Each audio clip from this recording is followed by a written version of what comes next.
só de chamar Deus de Senhor e se dirigir a um Deus que está fora da nossa realidade palpável, assim, você está dizendo que você crê em alguém maior. Por isso é muito interessante a busca pela palavra de Deus em primeiro lugar mesmo, né? Pela Bíblia. É a palavra de Deus que define ali a verdade absoluta mesmo, né? A gente precisa, obviamente, ter humildade sempre, mas a gente precisa muito confiar na palavra de Deus. Procure seu pastor. Disse, reverendo, eu tô querendo ler mais teologia. Ô pastor, eu quero aprender mais. Então, o conselho que eu daria é, vá para a escritura e procure seu pastor. Peça a orientação dele. Achar que o outro não vai orientar corretamente. Havendo humildade, vai ter essa disposição de buscar. Seja o pastor, seja um irmão mais próximo. Às vezes, né, você não tem muito acesso ao pastor, mas tem um irmão que você sabe que é uma pessoa madura espiritualmente, né, para te orientar e tudo mais. Então, o princípio é a humildade.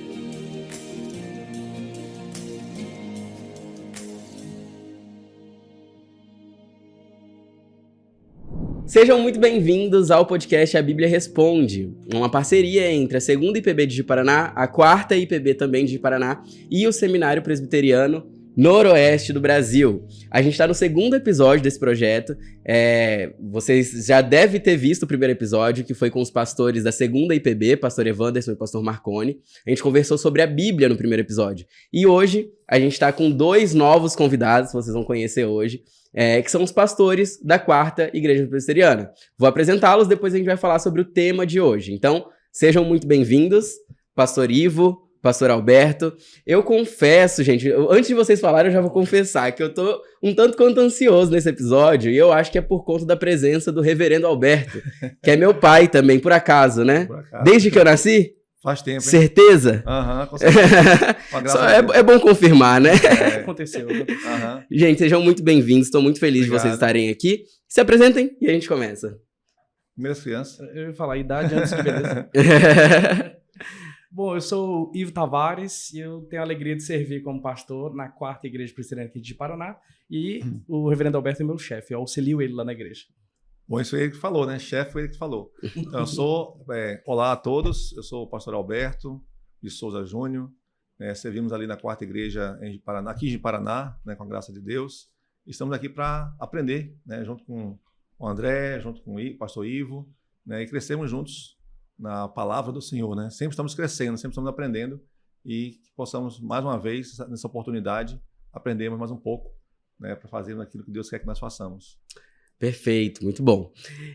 Vamos lá, vamos pro tema? Vamos pro tema, vamos lá. Então, bora. Deixa eu dar uma introduzida e depois eu quero que vocês expliquem, porque foi um tema que a gente decidiu junto, e é um tema muito pertinente. Eu acho que nesse processo, né, do que a gente tem construído, a gente começou falando sobre a Bíblia, e agora a gente vai falar sobre teologia.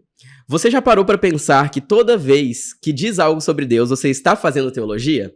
Muita gente imagina que teologia é um assunto só para quem estuda em seminário, mas na prática todo cristão já faz teologia. A diferença é se ela é bíblica ou não. É isso mesmo? Cara, basicamente. Muito bom. Então nosso tema hoje é esse, teologia.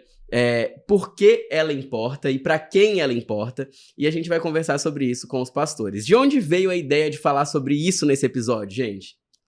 Eu acho que de perceber uma necessidade na igreja. Que, como você comentou, a impressão que a gente tem é que a maioria das pessoas enxerga a teologia como algo distante, algo não apropriado para a realidade, algo excessivamente teórico ou uma atividade assim meramente intelectual, e que tem que ficar meio que restrito a seminário, pastores e pesquisadores. Então é uma coisa muito, muito, muito, muito assim, específica, né? E ao que parece, no dia a dia da igreja, as pessoas não conseguem conectar assim, a fé, o que elas entendem serem as verdades básicas, os artigos fundamentais da fé, e a relevância de pensar e entender isso e conectar com a vida e com todas as áreas da vida. Eu acho que percebendo essa necessidade, percebendo até essa carência, a gente teve essa ideia de começar a falar, a tratar desse assunto. Muito bom. E de forma, assim, resumida, e a gente vai desenvolver isso ao longo da conversa, mas eu queria que vocês respondessem conceitualmente o que é teologia. Então, um pastor já começou a falar essa questão da dificuldade que as pessoas têm de, até mesmo o termo, né? Teologia, pensar que é uma coisa só do seminário, só quem vai ser um pastor, vai ser um religioso, né? Um líder religioso, né? Então, eu não tenho essa pretensão, então, para mim, teologia não tem nada a ver. É restrito a uma coisa mais formal e pública. Assim. A palavra em si é estudo sobre Deus, né? Theo, Deus, logia, o estudo sobre Deus, mas que é realmente abrangente. A palavra em si, ela talvez não consiga abranger tudo que diz respeito a essa questão da relação de Deus com o ser humano, ou o ser humano para com Deus, no seu dia a dia, nas coisas pequenas, nas coisas corriqueiras, nas coisas talvez grandiosas. Mas então a gente tenta aqui, né, nessa conversa, logicamente não dá para a gente abranger tudo que diz respeito a esse assunto, mas ajudar um pouco a não só os membros das igrejas, mas o público de modo geral, a entender que ele faz teologia. Né? Por mais que ele não perceba, por mais que ele não tenha essa compreensão clara na sua mente, mas ouvindo esse podcast a gente quer ajudar um pouquinho, né? Se podemos contribuir para que as pessoas entendam que realmente a teologia faz parte da nossa vida, queiramos ou não, aceitemos ou não, mas faz parte sim. E aceitar isso, entender isso um pouco, ajuda, né, na vivência, no relacionamento familiar, no trabalho, em todos os aspectos da vida do ser humano. Perfeito. Um ponto muito interessante, assim, no primeiro episódio a gente falou bastante sobre isso quando a gente estava falando sobre a Bíblia, né? E o podcast, ele tem esse nome de forma muito proposital mesmo, né? Que é a Bíblia Responde. Isso. E a gente entende que, de fato, a gente deve buscar as respostas na Bíblia, né? Porque a gente entende que ela é a palavra de Deus, tudo isso já foi bem desenvolvido no primeiro episódio. Uhum. Se você não assistiu ainda, recomendo que você assista. E a ideia é essa, né? Entender o que a palavra de Deus diz também sobre esse desenvolvimento de conhecimento relacionado a Deus. Uhum. Porque se a gente entende que a Bíblia é a palavra de Deus, a gente entende que nela a gente vai entender como lidar, inclusive, com as próprias questões de fé e do conhecimento de Deus. Devemos conhecer a Deus? Não devemos? Deus deve ser algo um tanto quanto oculto para nós? Eu acho que já existiu isso até historicamente, como que eu posso dizer, um contexto em que se teve um pouco essa ideia, né, de que buscar o conhecimento de Deus talvez não era para todo mundo, ou não era correto. O que vocês veem sobre isso? Hoje também isso acontece, né? Talvez em alguma época passada houve isso mais gritante, né? Mas isso acompanha o ser humano durante toda a sua vida, né? Toda a sua história, né? De ter essa muitas vezes até dificuldade de aceitar, não querer, achar que isso aí vai até atrapalhar a vida dele, né? De alguma forma. Então, essa barreira, né, essa dificuldade faz parte da história do ser humano. Né? Desde que o homem pecou, né, caiu, já se afastou. Né? A Bíblia fala que o homem tentou se esconder de Deus e até hoje continua tentando se esconder. Né? Mas Deus, com a sua graça e misericórdia, tem vindo ao nosso encontro, se revela a nós, né, quer ser conhecido. E não é só o fato de conhecer a Deus, mas conhecendo a Deus, o homem conhece a si mesmo. Né? Por ele ser o Criador, né? Então, você vai buscar na fonte, né, para sabermos quem nós somos e aí vamos viver de uma maneira mais adequada, né? Uma adequada na relação para com ele, em relação para com o próximo e consigo mesmo. Perfeito. Então, quando vocês falam que, assim, todo mundo faz teologia, deixa eu entender isso de forma mais prática. O que isso significa na prática? Quando que no dia a dia a gente está fazendo teologia de alguma forma? Porque dizer que todo mundo faz teologia, às vezes pode soar assim...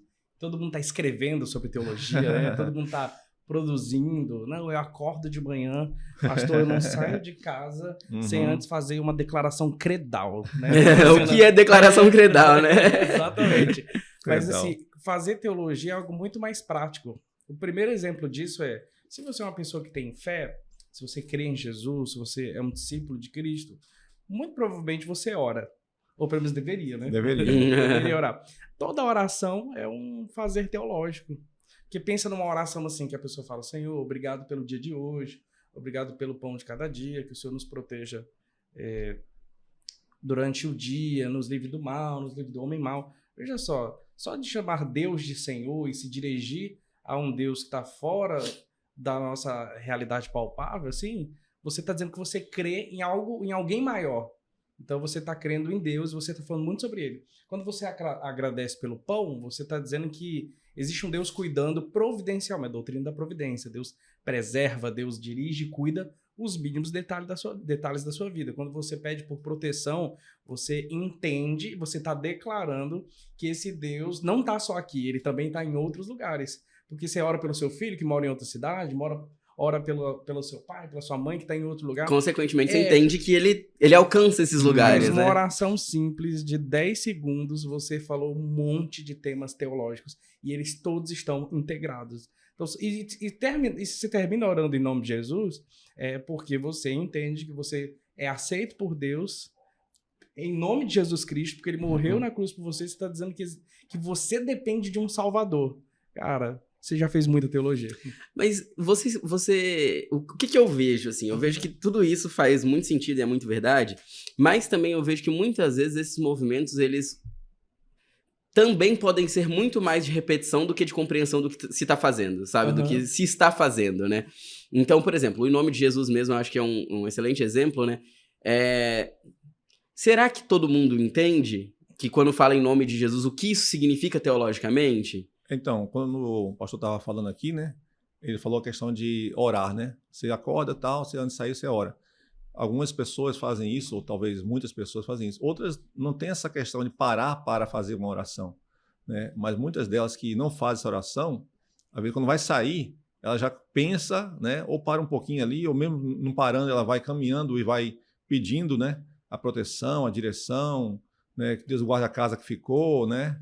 Às vezes ficou alguém lá em casa, ou não ficou ninguém, mas mesmo assim quer que Deus proteja para que não haja nenhum acidente e tudo mais, né? Nenhuma tragédia. Ela vai para o trabalho, né? Vai para um local e pede tal. Então, assim, ela mesmo que ela não pare para fazer o que a gente chama de oração, né? Ali parou para fazer isso, mas ela está se dirigindo, né? Está buscando a direção de Deus para muitas coisas da vida dela e de outras pessoas também. Então, isso foi interessante que às vezes, assim, por não ter um conhecimento maior, né? Ela acaba fazendo coisas que seriam certas, mas que podem ser melhoradas, né, de acordo com aquilo que a palavra ensina, porque a Bíblia que vai nos dar, né, a direção, a bússola, né, nos orientar, a forma correta de fazermos isso, né? Então, você, por exemplo, né, você pegar aqui uma ilustração, você vai cozinhar a primeira vez, né? Você está com fome, não tem ninguém para fazer nada, você não tem um outro lugar para você pedir alguma coisa para você comer, vamos virar aqui. Aí você vai fritar um ovo, por exemplo, coisa simples, né?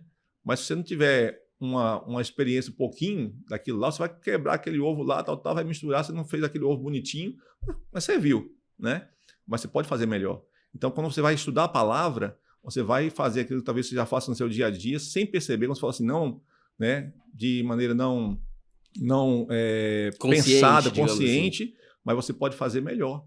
E a partir daquilo que a própria palavra ensina, que Deus revelou, vai nos ajudar nesse sentido, né? De fazermos da melhor forma possível, né? Mesmo que ainda haja falha porque somos pecadores, mas melhorar a partir desse conhecimento que a Bíblia vai nos responder. Como é que eu posso melhorar a minha oração? Como é que eu posso melhorar o meu relacionamento com Deus? Como é que eu posso melhorar a minha convivência com a minha família? Tudo isso, então, que às vezes fazemos no automático, a gente pode fazer de uma forma melhor a partir desse conhecimento que se busca na palavra do Senhor.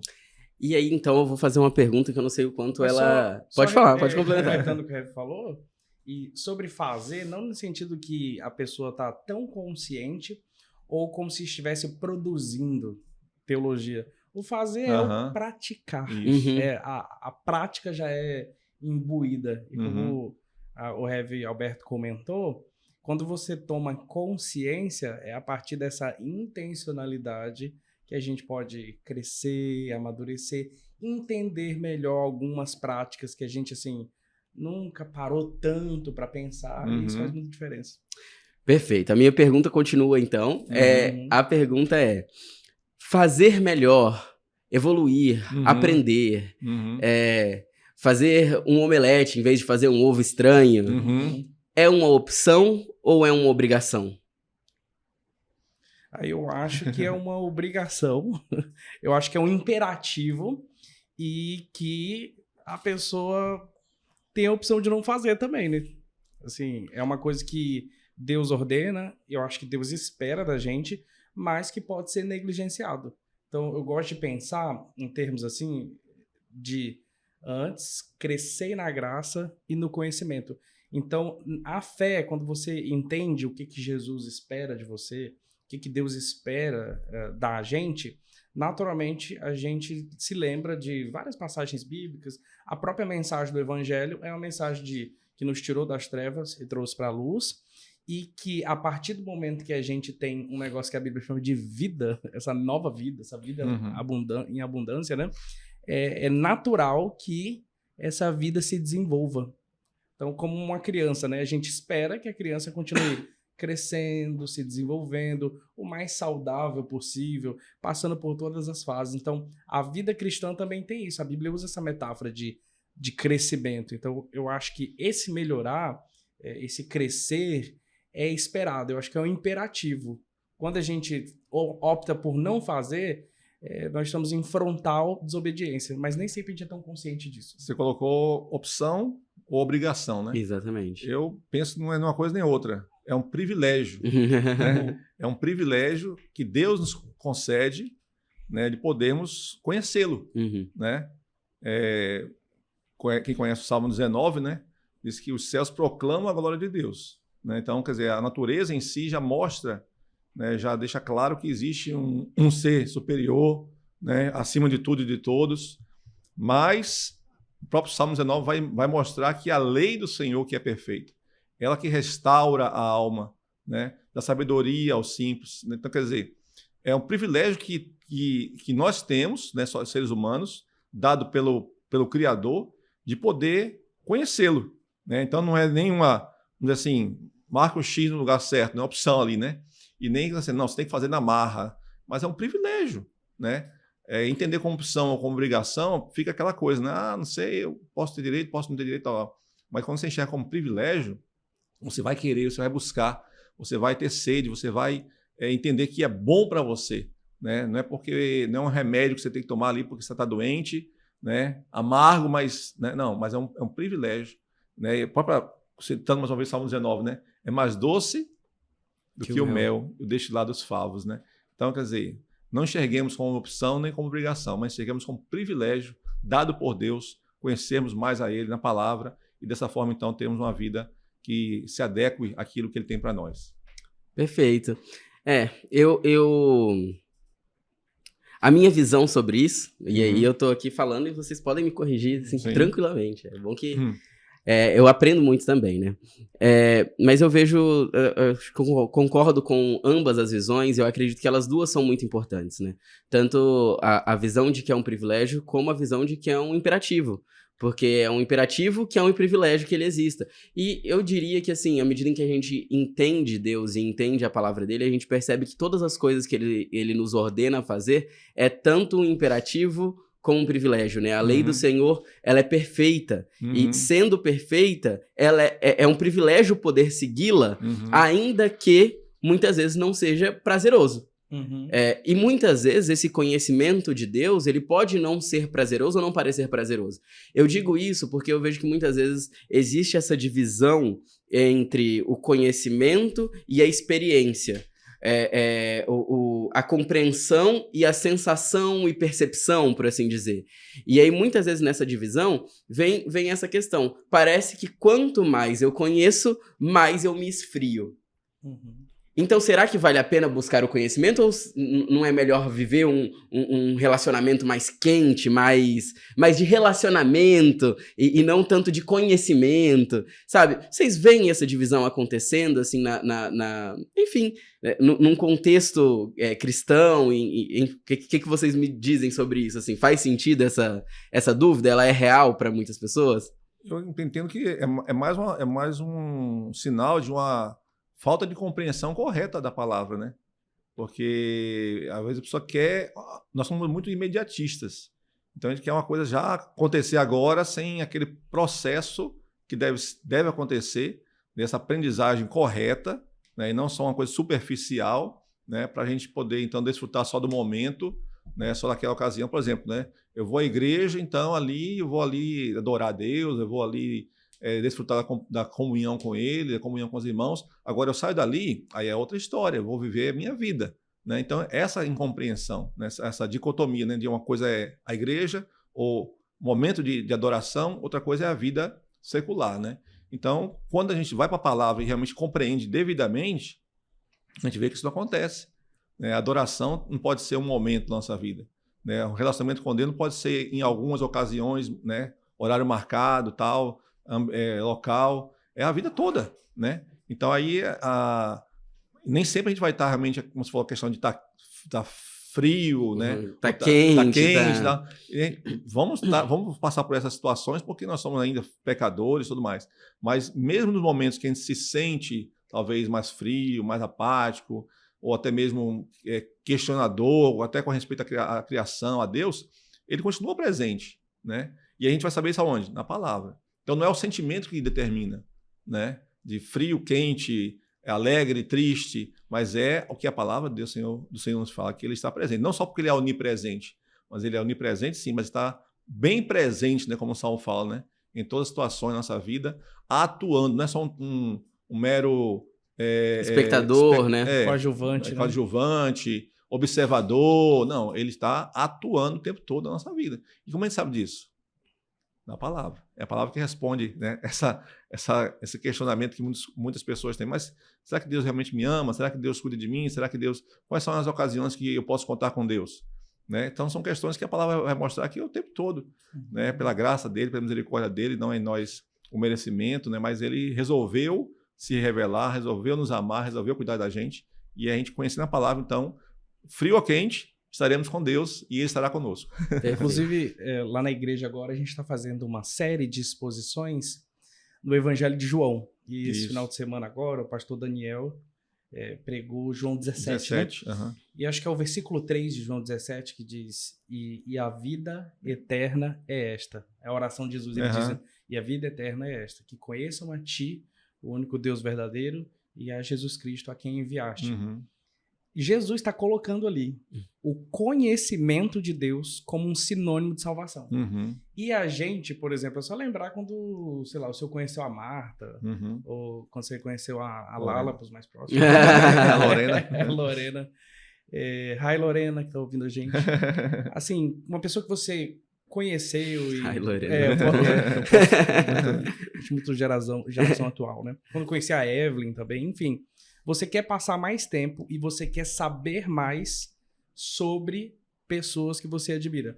E, ao mesmo tempo, você não formaliza isso. Então, você saiu para lanchar quando você estava conhecendo, ou quando começou o relacionamento, ou depois de um jantar, você... Vamos parar aqui agora, vamos analisar. Eu queria destacar 3 razões pelas quais foi relevante estar aqui hoje à noite. Eu acho que a gente não faz isso com as pessoas que a gente ama. Né? Exatamente. Assim, se você falasse isso para sua esposa, você arrumaria um problema, talvez. Ó, hoje valeu a pena a gente gastar tempo, porque senti que a gente melhorou nisso. Não, você não fica fazendo essa análise formal. O mesmo é com Deus. A gente simplesmente vai convivendo com o nosso Deus. E a gente quer saber mais sobre ele. E se ele é o Deus assim que se deu a conhecer na Escritura... É um Deus que fala ao nosso coração através da palavra e o Espírito Santo vai agindo na gente, é natural que a gente queira saber mais e mais. Até quem diga, né, que a gente tem que conhecer a Deus, conviver com Deus, fazê-lo conhecido, né, como a nossa missão de vida, e isso é através do conhecimento. Algumas pessoas vão alegar que em algum momento da vida elas tiveram crises ou que elas se esfriaram por causa da teologia, ou coisa desse gênero, né? Mas muita coisa esfria o crente, muita coisa afasta as pessoas de Jesus, e a gente não vai desqualificar essas coisas. A gente não pode fazer a mesma teologia, né? Então, só porque algumas pessoas se esfriaram ou entraram em crise, eu tenho certeza que antes da teologia, pode até parecer meio pretensioso, falar, eu tenho certeza. Mas geralmente a pessoa, quando afirma uma crise ou alguma coisa assim, ela já tinha aquilo. Aquilo ali foi uma espécie de gatilho, ou talvez o que ela identificou. Alguns diriam, não, é a desculpa que ela deu. Não, às vezes foi o que ela identificou na cabeça dela, foi a teologia, ou Deus está parecendo aqui um objeto técnico. Parece que Deus é uma coisa que a gente está botando formal, né? E a gente vai tentar investigar ele como a gente investiga uma coisa no laboratório. Então, não, a gente está falando de uma pessoa, de um Deus maravilhoso. E relacional. Eu até separei aqui lembrei de uma citação de um teólogo que ele define teologia como... William Perkins, ele entende como uma ciência, e ele fala assim: teologia como a ciência de viver bem-aventurado para sempre. Aí um outro, que é o Peter Van Basten, diz assim: a doutrina de viver para Deus por meio de Cristo. Ele entende teologia assim como algo que envolve um conhecimento, mas é um conhecimento que é experimental dessa presença, desse controle de Deus, esse reinado dele sobre as nossas vidas. E me parece que, assim, quando essas questões de esfriamento... Porque, vamos lá, eu acredito que existem, talvez, outros aspectos de esfriamento, mas, assim, eu destacaria 2, que é a questão do esfriamento num sentido como... eu ia falar o pai, né? O pastor. O pai. Pastor. O pastor, né? Uhum. Falou de ser um esfriamento num sentido de que você não tá naquele momento de um relacionamento extremamente íntimo, num sentido de carinho, sabe? De conversar e tudo mais. Mas que você continua servindo a Deus, continua vivendo a sua vida cristã até de forma responsável, né? Entendendo que também é obediência, também é imperativo. Sendo imperativo, eu obedeço ainda que eu não esteja querendo obedecer, né? E existe o esfriamento num sentido de distanciamento, que é esse distanciamento do eu tenho estudado tanto que eu tenho me afastado. Ou que isso tem me esfriado num sentido de me afastar. Me parece, e aí eu acho que é uma resposta realmente simples da minha parte, né? Mas eu tô aqui pra ser simples mesmo, então tá tudo certo. Mas me parece que esse esfriamento de afastamento, ele é um esfriamento de um processo teológico feito de uma forma não bíblica. Porque é isso. Se a teologia nos tem que levar a conhecer a Deus e conhecê-lo vivendo esse relacionamento com ele da forma como ele nos ensina a viver. E ele nos ensina a viver um relacionamento. E não só uma busca por conhecimento. Então, se a pessoa está vivendo só uma busca por conhecimento, ela me parece que já está naturalmente, ou assim, sem perceber, selecionando parte desse conhecimento de Deus que ela tem desenvolvido e tirando algumas partes ali que ela não está desenvolvendo. Faz sentido o que eu quero dizer? Demais, e quando você vai pra internet, você fica, assim, extremamente desestimulado a estudar teologia. Por exemplo, você pega os teólogos do Twitter. Cara, você fala assim, eu vou estudar teologia pra ficar assim? Melhor não, né? Melhor não. E realmente tem gente que acha que é encher a cabeça de um monte de conhecimento e ter uma postura, assim, completamente bélica, briguenta e discutir, e não é. O objetivo dela precisa ser sempre o mesmo objetivo de qualquer outra coisa. Paulo fala, né? Portanto, quer comais, quer bebais, ou fazer outra coisa qualquer, fazer tudo para a glória de Deus. Então, precisa ser por amor a Deus e para servir, para abençoar. E outra coisa que a gente não pode esquecer é que o fato de a gente estudar a teologia, né? De até mesmo entender, não só estudar, mas entender, não nos isenta de continuar sendo pecadores. Né? Então a luta é constante. Paulo mesmo diz que a carne, né, que é a nossa natureza pecaminosa, carnal, milita, guerreia o tempo todo. Então a gente conhece, a gente estuda, a gente aprende, a gente entende, a gente aceita, mas a luta continua. Né? Pronto, a partir de agora que eu aprendi, que eu conheci, acabou a guerra. Não, ela está ali constantemente. Eu acho que você fica muito mais consciente dela, né? Consciente dela, né? E a natureza pecaminosa, né, e também o nosso inimigo externo, né, que a gente não pode deixar de considerar, que é o diabo, né, ele também age de alguma forma para que a gente possa cada vez mais, mesmo sabendo, né, nos distanciemos de Deus, o fato de você estar buscando não faz com que ele fale, bom, já que ele está buscando, vou investir em outra pessoa. Se ele tentou o próprio Cristo, né, que é Deus, né? Então, está atuando o tempo todo ali. E aí, então, essas questões externas, né? E a interna, que já é em nós, vai ser sempre uma guerra constante. Por mais que a gente conheça, né, e por mais que nós nos sintamos frios de alguma forma, naquilo que eu falei antes, a gente tem que entender que Deus está presente ali. Né? Não é o sentimento que vai prevalecer. Né? Você pode, de repente, em algum momento, o filho questionar se o pai ama mesmo ou não, porque obrigou ele a estudar, obrigou ele a tomar um remédio, obrigou ele a fazer uma coisa que ele não queria. Mas não é que porque o filho duvidou, ou né, que o pai ama ou a mãe ama, que deixou de amar. Continua amando. Né? Então, essa é a realidade. Então, a gente tem que entender isso. Ainda somos pecadores, continuaremos sendo pecadores. Né? Agora, isso não pode nos afastar de buscar esse conhecimento. Né? Pelo contrário, deve nos levar a buscar mais ainda para que possamos ter cada vez mais essa clareza da verdade bíblica, né? O que ela fala, e não aquilo que eu penso, que eu acho, que eu ouvi de algum lugar, né? Porque, infelizmente, né, o distorcer da Bíblia. Todo dia você ouve, né, pregações ou comentários que se usa a Bíblia, mas de forma errada, equivocada, contrária àquilo que ela está dizendo de fato e verdade. E aí você vai fica naquela questão. E aí, o que é que eu vou buscar? Em que é que eu creio? É a palavra do Senhor. Não é uma coisa simples também, né, para a gente conhecer ou compreender corretamente, né, mas vale a pena, né, porque é dedicação, é esforço, renúncia, né, para que possamos compreendê-la de fato. E com a graça do Senhor, logicamente, pela ação do Espírito Santo, que vamos colocá-la em prática. Perfeito. No episódio anterior, o Heavy Marconi fez aquele... Eu não sei quem é o dono dessa... Ele falou quem é o dono dessa frase, talvez vocês lembrem. Que a Bíblia é a mãe de todas as heresias. Sim. Eu não lembro. Não lembra. Mas eu conheço a frase. Uhum. Se você ouviu o episódio anterior e lembra, coloca aí pra gente no comentário. Mas, de fato, né, assim, a Bíblia, ela pode ser mal interpretada. A gente falou bastante sobre isso no primeiro episódio. E eu acho que isso linka muito bem com o que a gente tá falando hoje, porque teologia é esse desenvolvimento do conhecimento de Deus. E nesse desenvolvimento, como que funciona esse processo, assim, eu diria, da sistematização da teologia? Como que se desenvolve esse conhecimento de forma mais prática, assim? Eu acho que é o chamado teologia sistemática, é isso? Me explica sobre isso.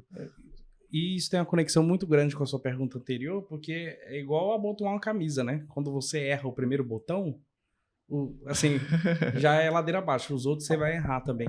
E a gente não pode ignorar a nossa pecaminosidade, né, cara? Assim, os efeitos do pecado também são efeitos imateriais, ou seja, na nossa mente.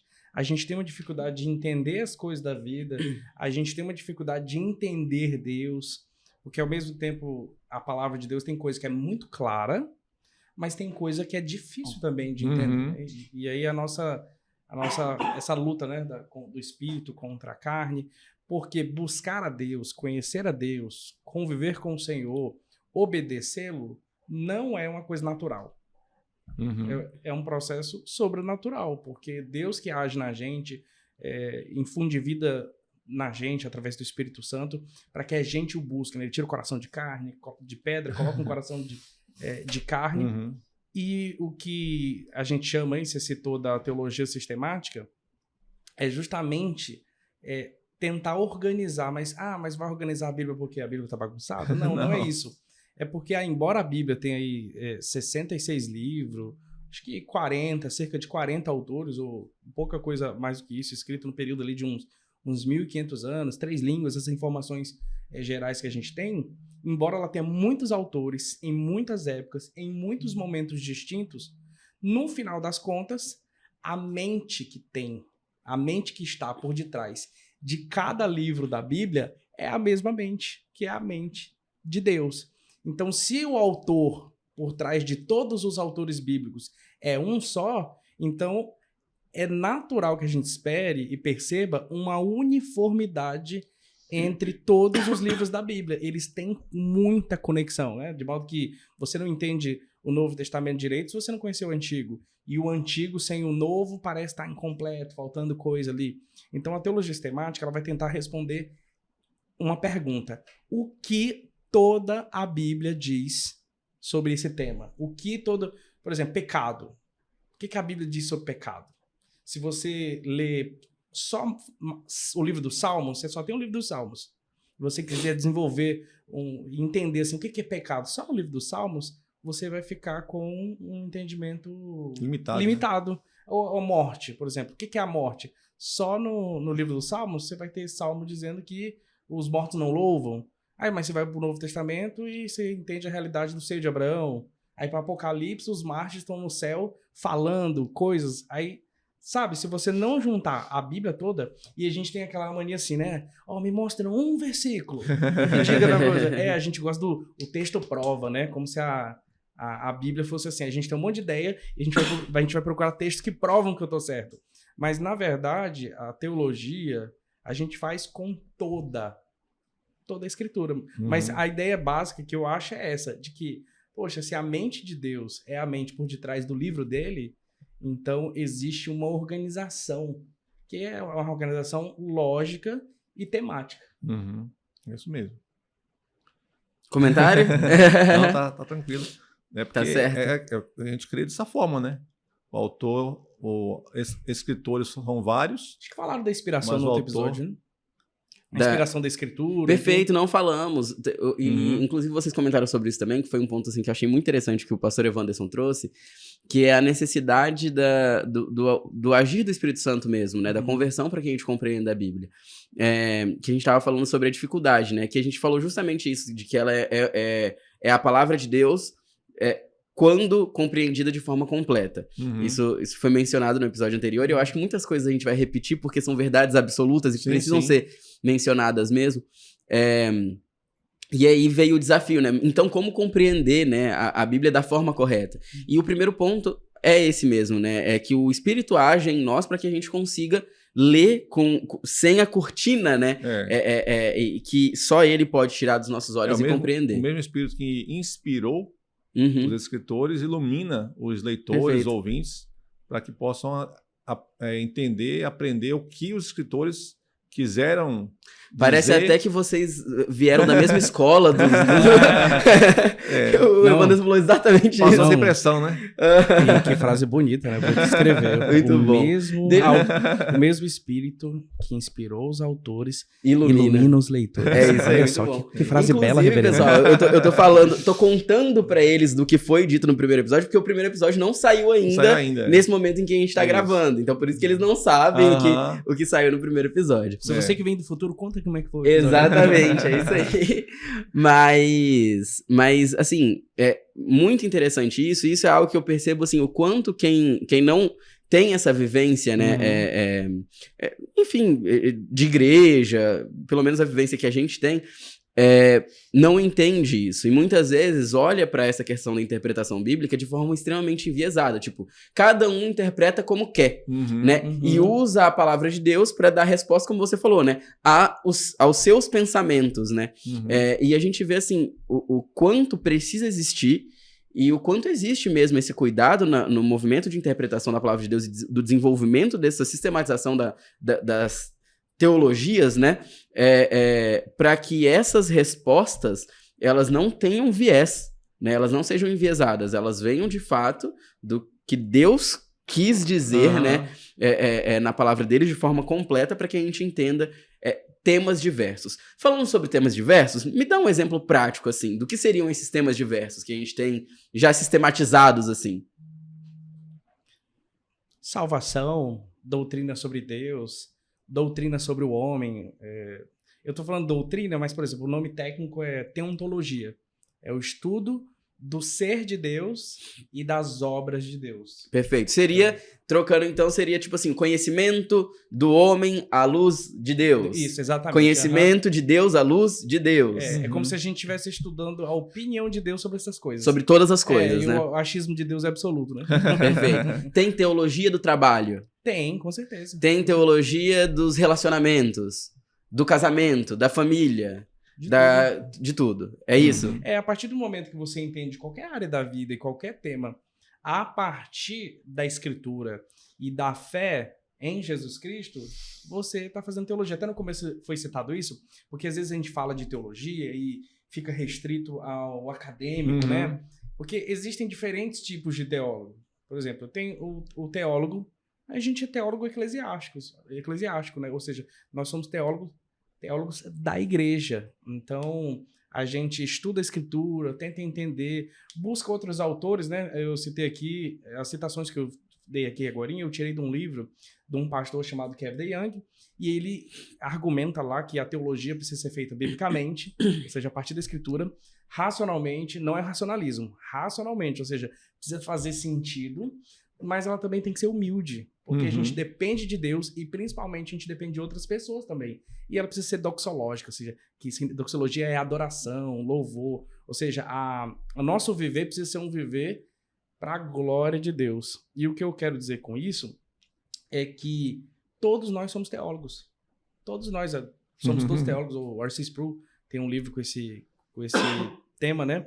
Só que o teólogo, por exemplo, acadêmico, não é o nosso caso, né? O teólogo acadêmico, não que a gente não se esmere ou tente entender um pouco do academicismo, mas é aquele teólogo profissional que, às vezes, assim, ele tá lá na academia, ele mora numa universidade, o full-time job, né? Ele tá 100% do tempo dele dedicado àquilo. É o cara que vai produzir livro, é o cara que vai escrever os livros mais técnicos. E o que eu gosto muito no Kevin DeYoung, que é um pastor presbiteriano norte-americano, é que justamente ele entendeu o chamado dele como ler os temas acadêmicos, ler os caras antigos, que é uma forma de humildade, porque eu estou assumindo que Deus falou ao coração de outros homens muito antes de mim, e está escrito, e esses irmãos estão servindo a igreja.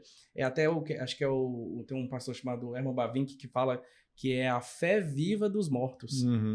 É a fé viva dos mortos em benefício da igreja. E o Kevin DeYoung entendeu o chamado dele assim, como ler os conceitos complicados, difíceis, que ninguém acha interessante. Os irmãos, não vou ler, não adianta insistir, infelizmente não vou ler, e pegar isso e traduzir, mastigar, traduzir e trazer para o dia a dia, para os pastores que têm uma vida mais corrida, para quem não teve a oportunidade de estudar, ou traduzir isso para a igreja. Então eu entendo muito isso, a partir da influência de um pastor brasileiro aqui, o reverendo Pedro Dutti, que o teólogo é um tradutor.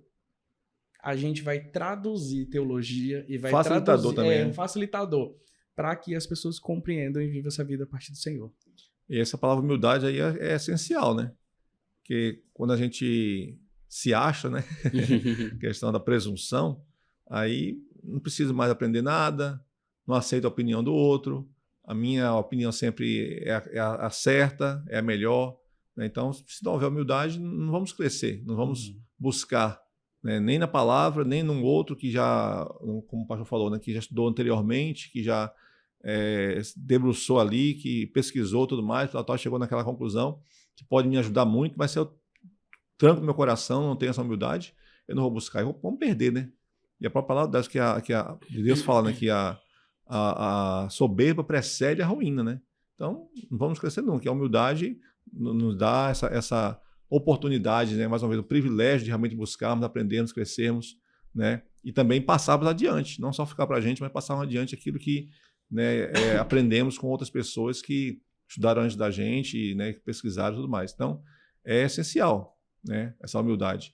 Até mesmo pela questão de você entender que necessita dessa busca, né? Necessita crescer mais, necessita se colocar diante daquele que nos criou, né? que nos amou e nos ama, né? Então é essencial. E o exemplo maior é o próprio Senhor Jesus, né? Que não, como lá em Filipenses diz, não julgava como usurpação ser igual a Deus, né? Então, exemplo de humildade, quando Paulo quis ensinar a igreja de Filipenses sobre humildade e as demais, logicamente, ele não buscou outro exemplo, né? Buscou o exemplo máximo, né? Que foi em Cristo. Então, né, nós precisamos ter, né?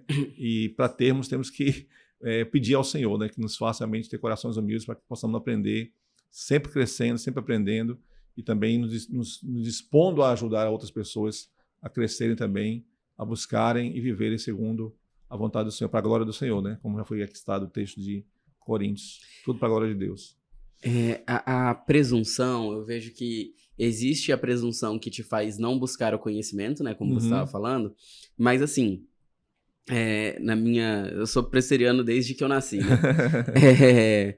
E eu já vi eu já ouvi muitas críticas ao presbiteriano, assim, a comunidade presbiteriana de ser orgulhosa. Não tá errado essa crítica. Nós somos os mais humildes.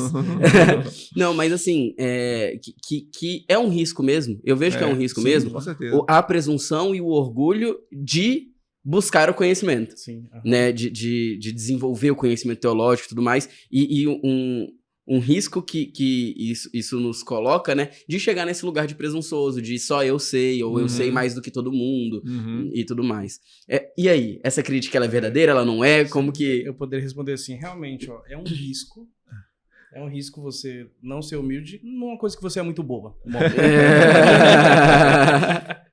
Mas é verdade, porque assim, o coração humano, né, cara? A gente tem que se...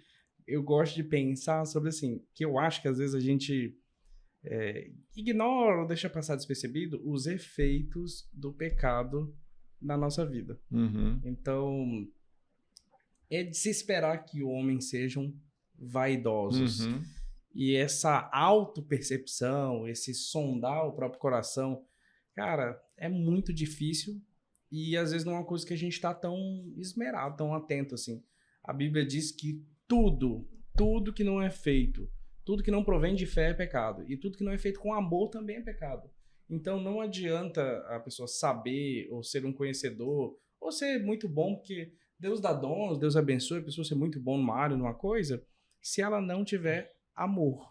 E aí, como o presbiterianismo tem uma tradição muito longa, uma rica tradição teológica, uma rica tradição filosófica, enfim, e tem essa tentação mesmo. Então, às vezes, a crítica ela é procedente. Às vezes, infelizmente, a gente tem umas posturas que são pedantes, porque a gente se esquece de quem a gente é, de quem Deus é, né? O salmista diz que o Senhor conhece a nossa estrutura e sabe que nós somos o quê, reverendo? Pó. Nós somos pó da terra. Que nós somos pecadores, limitados e que só existe um Deus. Então, dizer que isso não é verdade, a gente é muito humilde. Cara, não, eu tenho essa tentação. Mas às vezes também é genérico, né? Porque uma pessoa também não pode falar pela denominação toda, né? O ruim é quando acontecem 100 casos isolados, né? 100 casos isolados, né?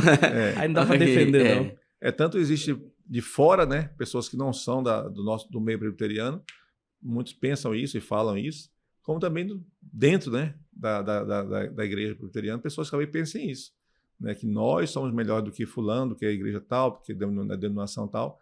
E criou-se esse estigma, né? Então, não é fácil tirar, né, tal. Mas não precisa preocupar em tirar, né? A gente precisa preocupar em buscar realmente viver a verdade, né? Se o outro fala ou pensa diferente da gente, né? Ou algo que talvez realmente exista, mas aí cada um de nós buscarmos compreender diante de Deus que não sabemos não somos melhor do que ninguém, não sabemos mais do que ninguém, né? E eu preciso buscar, né? E ajudar o outro de alguma forma a também entender isso, também buscar, né? Se ele vai buscar ou não, aí já não compete a mim essa decisão. Sim. Então é uma realidade, não tem como fugir dela, mas não pode nos anular, não pode nos travar, né? Temos que tocar o barco para frente e continuar buscando em Deus a graça, a misericórdia para não deixar isso prevalecer em nossas vidas. Tem gente que acha que é melhor, tem gente que tem certeza. Né? Isso que o Ivo estava falando de esse processo constante, e foi muito alinhado com o que você disse também, de continuarmos sendo sempre e seremos pecadores, né? Sempre assim, até que morramos e até que Cristo volte, né? Até que ele venha. Até que ele venha. Da música. A gente é pecador mesmo. E aí, assim, se a gente vai para um lado, a gente quer ir mais ainda para um lado. Se vai para outro, a gente quer ir mais ainda para o outro. A gente gosta de 8 ou 80, né? Exatamente. Nós somos amantes da moderação. É isso mesmo. Equilíbrio, né? Deus me livre. Né? E aí a gente precisa realmente ter esse cuidado, né? De olhar e entender. Porque, de fato, assim, o que eu percebo enquanto crente presbiteriano? Existe um ímpeto muito grande por esclarecer questões, né? Porque nos foram esclarecidas. Então, por terem sido esclarecidas para nós, a gente quer esclarecer para os outros. Muitas vezes esse esclarecer, ele é realmente prepotente. E a gente tem que cuidar, e a gente precisa, de fato, ter o olhar, como que eu posso dizer?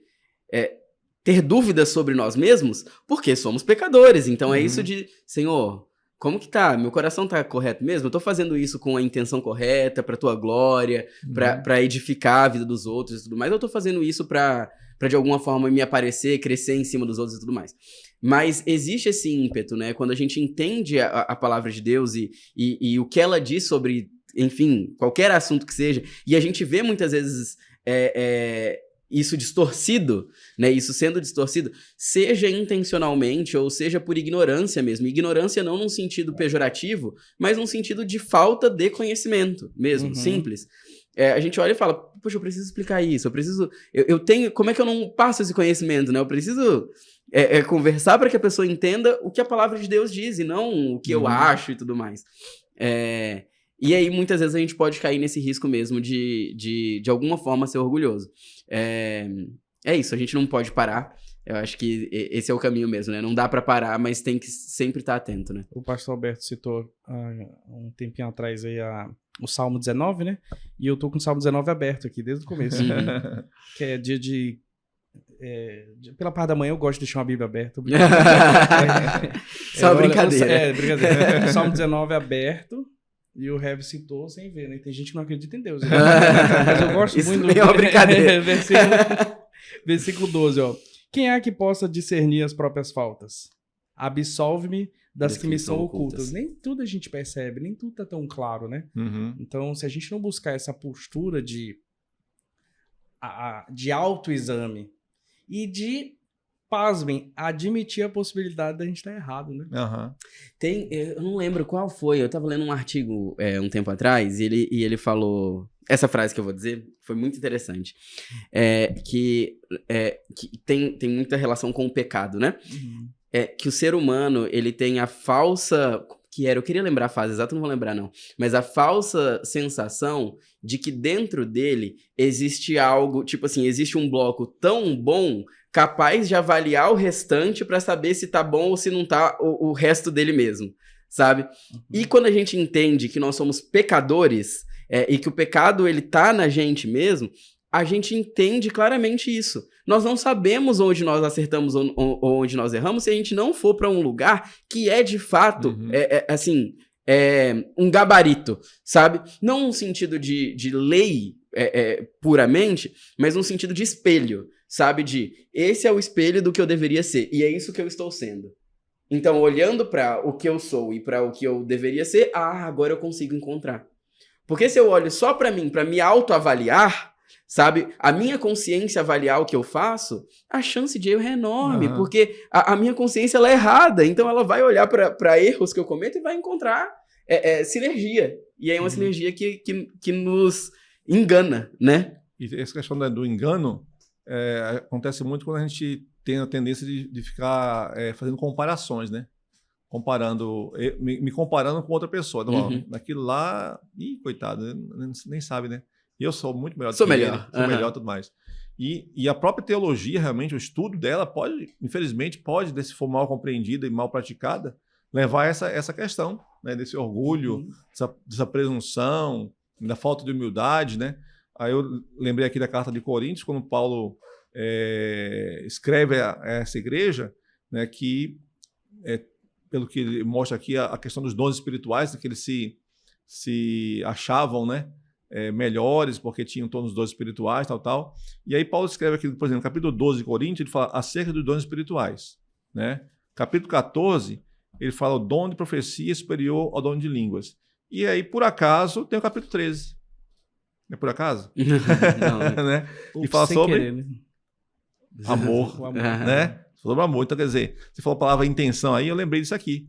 Né? Por que ele colocou aqui? Né? Por que ele não continuou o capítulo 12 e o 14, mesmo assunto? Né? E o 13 aqui, como que ele esqueceu. No meio, mudou de assunto, abriu uma janela. Ele esqueceu que estava falando aqui, aí, bom, esqueci, então vou falar sobre amor. Aí depois, lembrei de novo, aí voltou. Não, porque mostrando que realmente, infelizmente, aquilo que é certo, aquilo que é bênção, se nós não tivermos cuidado, poderemos usar de maneira errada. Né, para nos acharmos melhor do que o outro, porque eu sei, porque eu tenho, porque eu faço, o outro não tem, não sabe e não faz. Então, como o pastor aqui já citou, né, sem amor, né, logicamente que não foi invenção dele, né? Nada vale a pena, né, como Paulo diz aqui no capítulo 3. Então, precisamos estar lembrando disso. Né? Até quando formos estudar, quando formos buscar esse conhecimento, o amor tem que estar atrelado. Né? Deus é amor, né? Não é só Deus ama, ele é amor. Então, sem o amor não vale a pena. Então, que essa lembrança seja sempre na nossa mente, né?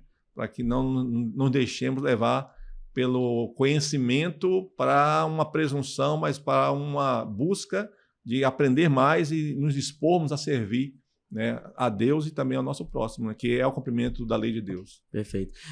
Uma pergunta que não precisa ser respondida: o que é amor? Eu acho que é uma das coisas, né, que a gente precisa entender também à luz da palavra de Deus, né? E aí tudo, no fim, é isso, né? Volta pra palavra, entende. Isso, volta pra palavra, entende. Não é no dicionário. Não vai no dicionário, vai na palavra. Usa o dicionário, Isso, mas vai na palavra. Porque é ela que vai definir esses conceitos mesmo, né? Deus é amor, né? E às vezes se confunde assim, porque eu amo, eu tenho que fazer tudo que o outro quer, né? Deus não faz para nós, né, tudo que a gente quer. Porque ele é amor, né? Se fizesse, seria uma tragédia na nossa vida, né? Então, fazer aquilo que é o melhor para o outro, ainda que o outro não goste, mas a gente sabe que vai ser o melhor para ele, de alguma forma ou de outra, é o que Deus faz conosco. Eu não sei se dá para usar esse termo, mas é assim, se a pessoa tem esse entendimento, ela tá fazendo uma teologia errada do que é o amor. Seria tipo isso, né? Sim. Perfeito. Gente, beleza. Entendi que a teologia é importante, entendi que eu preciso estudar, que eu preciso entender as coisas à luz do que Deus tem a dizer sobre elas. O que eu faço? Como eu faço isso? Você não entendi que eu tenho que estudar. Eu falei, tem mesmo, não é brincadeira. Primeiro passo, procure seu pastor. Se você quer, E se eu não tenho um pastor? Aí tem uma igreja chamada Quarta Igreja Presbiteriana de Paraná. Perfeito. Procure seu pastor, procure sua liderança e peça orientação. A gente tem que começar assim, pela Bíblia, né? Perfeito. Eu digo que uma coisa que eu tenho percebido é quão pouco nós temos lido a Escritura. E o crente, ou o povo de Deus, é o povo da Escritura, né? O povo da palavra. Então, parece hoje em dia que o hábito de ler a Bíblia está assim, se perdendo aos poucos. Você pouco ouve falar de pessoas que estão fazendo leitura anual da Escritura, ou maratonando algum texto bíblico, alguma coisa. A gente parece que não tem assim esse gosto. Então, comece pela Escritura. Eu acho que eu falo isso porque isso mudou minha vida. Quando eu era adolescente, eu também cresci na igreja, enfim, mas eu nunca tive o hábito de ler a Bíblia. A mamãe sempre lia com a gente no nosso culto doméstico ali, enfim. Mas eu mesmo depois de adolescente, eu não ia atrás da Escritura. Mas ali com uns 14, 15 anos de idade, eu fui ler a Bíblia pela primeira vez sozinho, sem a mamãe tá ali me ameaçando e me obrigando, né? E eu comecei a ler e tudo começou a fazer muito sentido. Coisas tão simples, porque assim, tem uma música lá do 4x1, Jesus, filho de Davi. Mas, Davi... Como é que ele é filho de Davi? Como é que... O negócio não tá batendo as contas aqui, tipo assim, tantos séculos um do outro, né? Aí eu entendi. Por que eu lembro de quando era criança, o irmão orava lá, Senhor, Deus de Abraão, Isaac e Jacó. Eu falei, mas por que tem que falar o nome desses três, cara? E eu nunca entendi que eram parentes, né? Aí eu fui ler... É outra trindade? Exatamente, a trindade israelita. E aí eu comecei a ler, e a primeira coisa que eu percebi é que o sermão começou a fazer mais sentido. Eu tinha um hábito lá em Ariquemes, que era assim, eu costumava falar na IBD o que eu ia pregar à noite, porque eu queria que os irmãos lessem o texto durante o domingo, porque quando você ouve a pregação de um texto que você já leu, você entende muito mais. Então, esse hábito de ler a Escritura. Então, o conselho que eu daria é, cara, comece a ler a Escritura, peça graça e misericórdia do Senhor para abrir os seus olhos, dar entendimento para que a palavra caia fundo no seu coração. E o segundo é, procure seu pastor. Você, reverendo, eu tô querendo ler mais teologia. Ô pastor, eu quero aprender mais. Você me indica um livro, me indica um documento. E quando fala documento, não é CPF, essas coisas não. É um documento da nossa igreja formal, por exemplo, a Confissão de Fé de Westminster. Perfeito. O breve catecismo, algum texto nesse sentido, né? Então, o conselho que eu daria é, vá para a Escritura e procure seu pastor. Peça a orientação dele de um livro apropriado, assim, para ele começar a ler. E para isso tem que ter o quê? Humildade, né? É verdade. Se não houver humildade, vai achar que não precisa, né? Achar que o outro não vai orientar corretamente, tal. Então, havendo humildade, vai ter essa disposição de buscar, né? Seja o pastor, seja um irmão mais próximo, às vezes, né, você não tem muito acesso ao pastor, mas tem um irmão que você sabe que é uma pessoa madura espiritualmente, né, para te orientar e tudo mais. Então, o princípio é a humildade, né? Sobre essa questão da humildade também, eu acho que é um termo que ele também tem o risco da definição, né? Isso. Aham. E aí o que eu acho que as coisas, elas têm que sempre estarem juntas mesmo, né? Tudo se conecta. Por isso é muito interessante a busca pela palavra de Deus em primeiro lugar Aham. mesmo, né? Pela Bíblia, porque é a palavra de Deus que define ali a verdade absoluta mesmo, né?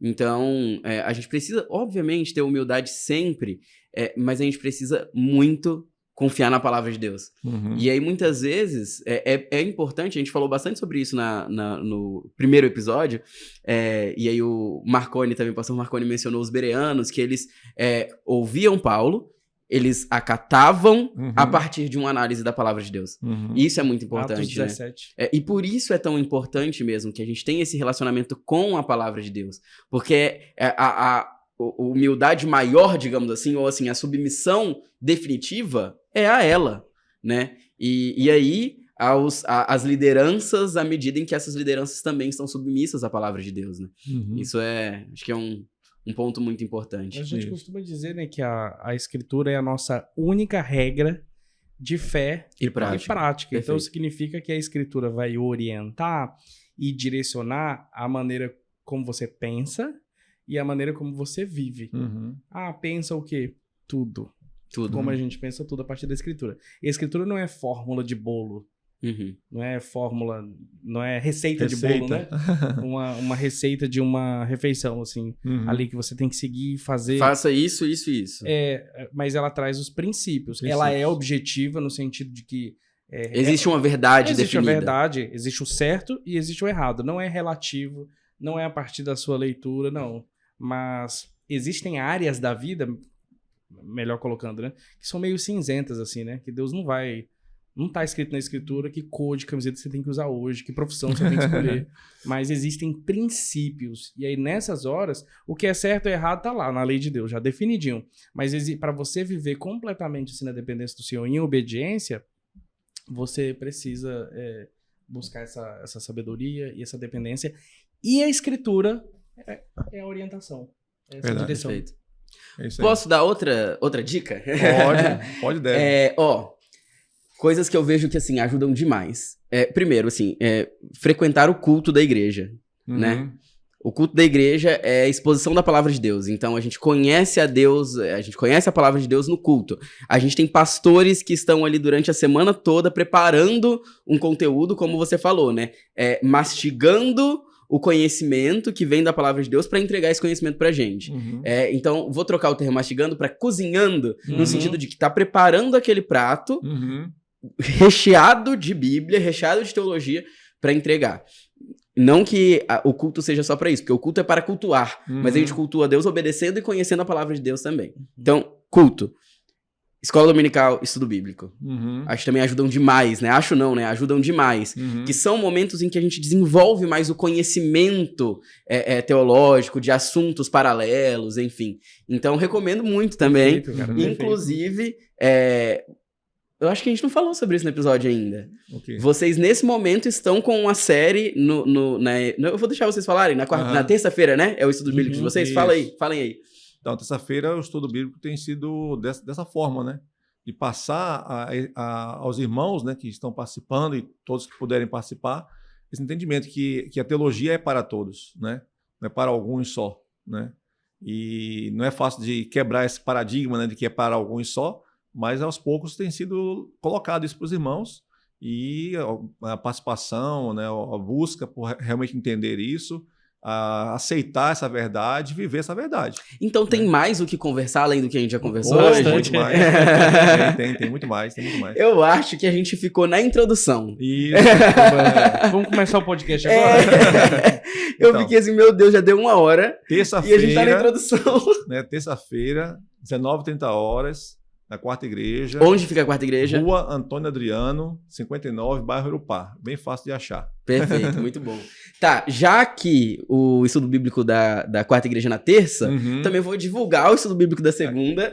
Não compete que com o outro, né? que não compete, é na quarta-feira. Então, 19h30, na segunda igreja, ali na T12, entre a Curitiba e a Maringá. Eu brincados aqui no seminário tem estudo todo dia. Mas exatamente, né? Se você quer desenvolver ainda mais o conhecimento teológico, inclusive a gente tem o Seminário Presbiteriano Noroeste do Brasil. No próximo episódio, inclusive, a gente já tá chegando no final, vou dar um espaço para vocês falarem, darem uma consideração final, mas já que a gente entrou no assunto, no próximo episódio o tema vai ser como se forma um pastor. A gente vai falar sobre o processo de formação de um pastor. Como que é esse negócio do chamado? Existe chamado? É um negócio meio místico? Faz uma rodinha e quem tirar o dedo maior é porque foi chamado? Como que é isso? Vira pastor, né? Vira pastor? O que é? Então a gente vai falar sobre esse processo de formação de um pastor num episódio que vai ser coordenado pelo seminário, né? O Seminário Presbiteriano Noroeste do Brasil. Mas é uma verdade, eu acho que isso vai ser mencionado no próximo episódio, que não precisa estar num processo de formação pastorado para entrar no seminário também, né? Se a pessoa Eles oferecem lá um curso básico, né? Para quem entende que não foi chamado para ser um pastor. Ou que não tem tanto tempo para se dedicar também, né? Também mas que quer aprender mais, Perfeito. Né? Você falou eles, mas inclusive vocês dois são professores do seminário também, né? Sim, somos professores lá. Contribuímos lá, aprendemos lá com os alunos, aprendemos com os professores, crescemos juntos lá. Perfeito, muito bom. Pessoal, considerações finais? Idade antes de beber. Não, ele começou, agora você vai. É isso aí. Eu queria agradecer por esse momento, agradecer a todos que nos acompanharam até aqui e dizer que é um privilégio muito honroso a gente dedicar esse tempo para pensar sobre Deus, É uma conversa, assim, muito gostosa, porque se você for falar de Bíblia, de teologia, é um trem muito gostoso de estudar. Por quê? Porque conecta com a vida. Perfeito. Você citou aí, quando você deu as dicas, eu falei, nossa, a próxima vez eu que vou entrevistar o André. A gente olha as respostas dele. Por exemplo, culto. Cara, tem coisa mais... Por exemplo, a gente não costuma estudar teologia do culto. Quantos livros a gente já leu sobre culto? Cara, poucos. E existe um trem mais prático. Porque você pode estudar um livro sobre pregação e não ser pregador. Um livro sobre aconselhamento bíblico e você necessariamente não ser um conselheiro. Mas culto, irmão, é um negócio prático que todos nós fazemos, a gente vive disso. E é um grande ambiente de aprendizado, um grande ambiente de... Não, e é um super tema também para um próximo episódio, hein? Assim, o que é o culto, a importância do culto, Exatamente, é um grande momento de discipulado. Então, essas coisas vão nos empurrando para adoração. E aí a adoração, Deus vem até nós, Deus fala ao nosso coração, Deus aceita os nossos louvores, ouve as nossas orações, e aí durante a semana a gente vai buscando Ele com o que Ele falou no nosso coração, meditando nisso, pra gente emendar a adoração no outro domingo, né? E não ficar pontual. Então quando a gente pensa sobre essas coisas, elas são muito, muito proveitosas. Então Deus continue abençoando a nossa vida, a nossa família, nossos ministérios e onde Ele tem nos plantado. Amém. Também quero agradecer a oportunidade e dizer que estamos ali prontos a atender, né? Aqueles que quiserem nos ensinar alguma coisa, queremos aprender com vocês também, né? Venham nos ensinar. E também quem quiser aprender alguma coisa também, né? Estamos prontos ali também a compartilhar aquilo que já aprendemos para que possamos crescer juntos, né? Ali na Quarta Igreja Presbiteriana, aqui em Paraná. Amém, é isso aí. Pessoal, o que vocês estão achando? Estão gostando do podcast? Eu tô gostando demais, eu tô muito feliz, eu falei isso no primeiro episódio, assim, que é uma alegria mesmo a gente tá desenvolvendo esse projeto, é um projeto que tá no nosso coração já tem um tempo, e é muito legal ver ele nascendo, ver ele surgindo, né? E de fato, assim, como eu já falei, eu acho que eu vou mencionar isso mais algumas vezes, o nosso desejo é realmente ser bênção, né, na vida de todo mundo que ouvir os episódios, e para que isso aconteça cada vez mais é importante que vocês compartilhem o podcast, né? Tanto o episódio completo, se você tá aqui, chegou até o final, muito obrigado, espero que você tenha sido abençoado por esse episódio, e que você também possa ser canal de bênção, enviando esse podcast para outras pessoas, amigos, parentes, irmãos em Cristo, irmãos também de carne, né? Envie o episódio. Também siga a gente no YouTube, siga a gente no Instagram. No primeiro episódio a gente não tinha Instagram ainda montado, eu não falei qual era o arroba, mas agora a gente tem. Então, o arroba é abibliaresponde.ipb. Segue a gente lá no Instagram, no Spotify também. É importante que você ative as notificações, o que o pessoal chama de ativar o sininho, porque aí você recebe notificação de quando a gente tem episódio novo. A ideia dessa primeira temporada é a gente ter um episódio por mês. Então, se esse episódio saiu hoje, mês que vem tem mais um. Se você não assistiu o primeiro ainda, aproveita, vai assistir. E é isso, muito bom. Isso. Deixa eu perguntar, a Quarta Igreja tem rede social, né? Tem. Vocês sabem a rede social da Quarta Igreja? Eu acho que 4IPB_Jipa. Tá. Eu vou confirmar agora. Se você está assistindo no YouTube, a gente já tá colocando ali embaixo, Isso. você vai saber se tá certo. Se você não tá assistindo no YouTube, procura no podcast Achou do aqui, né? episódio. 4IPB_Jipa. 4IPB_Jipa, perfeito. Ivo, tem Instagram também, né? Tenho, aham. É um pouco. Vai parecer um pouco complicado, mas é @Tavares something.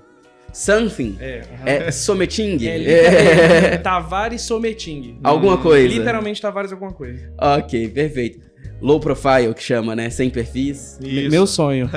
O meu também. Vamos ver se a gente... Será? Não, Será que agora sai um Instagram? Vou fazer um fakezão com as fotos do rap. Muito bom. Tem que fazer Instagram pra postar foto dos netos. Pronto. Agora ele vai querer. Estratégia do Grego Aí Strategy. compensa. Aí compensa. Muito bom. Gente, muito bom. Fico muito feliz. Mais uma vez, lembrando, esse programa, né, esse podcast, A Bíblia Responde, é um oferecimento da 2ª IPB de Paraná, da 4ª IPB de Paraná e do Seminário Presbiteriano Noroeste do Brasil.